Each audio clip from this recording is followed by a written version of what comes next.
আসসালামু আলাইকুম। China visa নিয়ে আমাদের সবার মনে কম বেশি অনেক প্রশ্ন আছে। তো চলো জেনে নেওয়া যাক চায়না ভিসা করতে কি কি ডকুমেন্ট লাগে।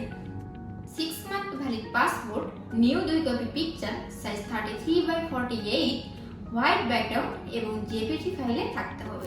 লাস্ট 6 মাসের ব্যাংক স্টেটমেন্ট ও সলভেন্সি এবং সর্বনিম্ন লেনদেন থাকতে হবে 3 লাখ টাকা জনপ্রতি। চাকুরিজীবীদের জন্য এনওসি, অফিসের আইডি কার্ড, অফিসের visiting card, salary certificate. Salary certificate না থাকলে লাস্ট 3 মাসের পে স্লিপ দিতে হবে। ব্যবসায়ীদের জন্য আপডেট করা trade licence, business pad 2 copy, visiting card 2 copy.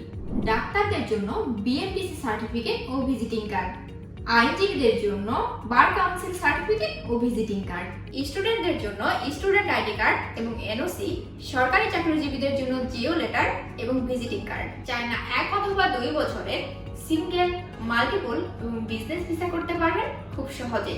Interview ছাড়াই ভিসা সুবিধা এবং আমরা আপনাকে প্রতিটি ধাপে সহায়তা নিশ্চিত করি যেন আপনার আবেদনটি সঠিক এবং নির্ভুল হয়। ধন্যবাদ।